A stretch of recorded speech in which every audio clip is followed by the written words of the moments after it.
Hey YouTube, it's drawbacks. I just wanted to talk about a fairly big change to the experimental build of the game, which I imagine will be going live to everyone pretty soon. It's the Altar of Hope update, and alongside it comes an update to the pathing system, which I wasn't aware of until a few days ago. So if you didn't know before, the pathing system is like for each of your heroes that you have a selection of paths that previously, I think it was brought in around March, April, sometime like that, months ago, and it would randomly assign you a path. If you've done a few runs in the game, you would unlock paths over time for each character. But now there's been a big change in one of the recent Altar of Hope updates, and it now lets you choose what path you want to select for each hero. And in my experience, they're a lot better than the basic just wanderer ones. I mean, they do come with some penalties, but I wasn't really aware of this, so I was quite excited to find it. And I was never really rolling, to be honest, to get the other types. So for me, this is kind of the beginning of something new really with the path system. I don't think it was properly implemented before, to be honest, and I heard a number of streamers complaining about that they wanted to try out the paths and they couldn't do it, but now they can. So it's pretty good stuff. I'll let you have a look at these anyway. So we got these are the ones that I've unlocked so far. I haven't got all the characters unlocked yet because I had to start a new run after the experimental patch, so I've only got some of these to look at. But we've got the surgeon here, so 25% max HP, pretty decent. 50% better melee skills, really good, but a bit limited with Plague Doctor because he's often stuck on the back rank. But if you bring him forward a rank, that could be quite useful if you've got the incision skill. If you got him on rank 3 there, it could be quite powerful actually. So yeah, I really like this. And but the main thing is it gives you more healing, and healing is just so important in this game. So I'll always take a healing character. Just every run you should always take one. You can either him, Paracelsus, or the occultist, but usually Paracelsus because he's considered to be stronger. And then I haven't unlocked any new runs. I'll let him finish. I haven't got any new runs for her yet, but we've got two new ones. Well, then we've got two ones for the rogue here. For the highwayman, you've got rogue, which affects damage according to what rank you're in, and gives you riposte from your point blank shot. And we've got the sharp shot, and this one's really good. And there's one I still haven't unlocked that comes later as well. But the sharp shot I think is my favourite because the extra damage on range skills is just so useful for hitting the enemy's back line, rank 3 or 4. And the extra speed boost as well, amazing. And grape shot blast skills, giving you stronger attacks there. So just brilliant all round, really, way better than your. So if you want just a slightly easier run, these are actually a great way of giving you that opportunity. And I found that I recently completed one of my first runs using these, so I would definitely recommend giving them a look. Hunted. And you've got the sergeant for this guy, A fugitive seeking to outpace the Barristan, man at arms, and his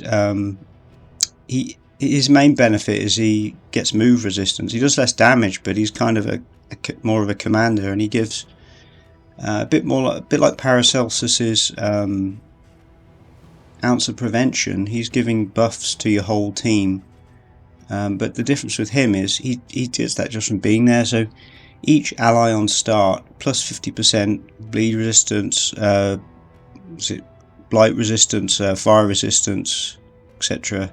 So just really boosting up your squad. So he's going to be really useful.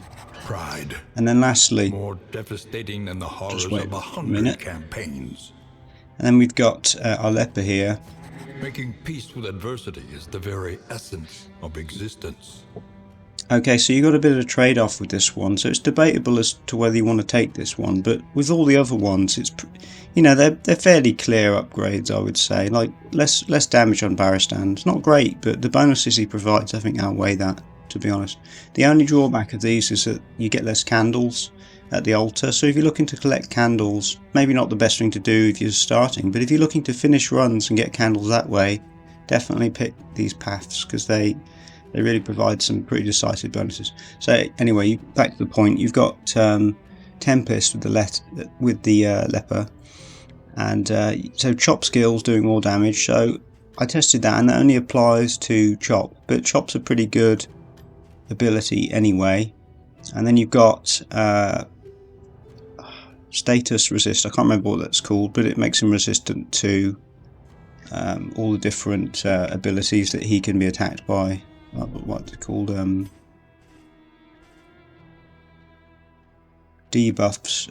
It gives him debuff resistance. It's so useful for him, because every time he attacks, he has a chance of getting a debuff to his accuracy, which just makes him much less useful. And then as well, on top of that, you've got the disease resistance, 100%. So he's going to be, extremely difficult to weaken when he gets hit by a zombie or, any of the common enemies.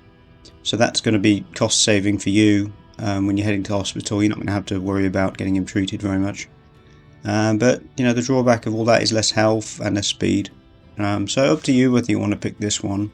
Personally, I think it is better overall, because the extra damage, I think, probably outweighs the extra health, because he already has quite a bit of extra health. He's got the durable trait.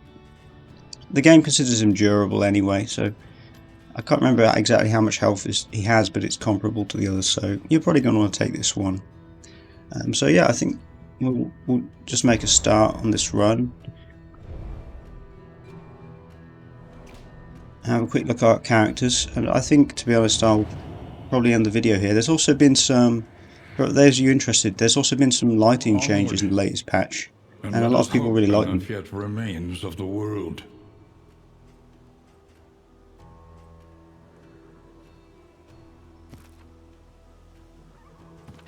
Okay, whoops, I forgot to select his path, but as you can see, that's strange. I'm not sure it set those paths properly. I'd have to go back and check that, but it seems to have done it for the highwayman.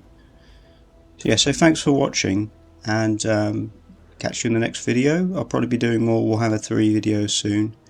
I've been drawbacks, and if you enjoyed it, give it a like if you found it useful.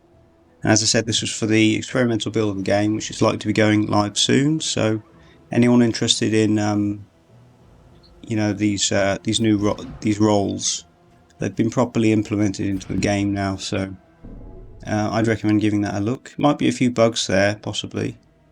Anyway, see you in the next video. Bye.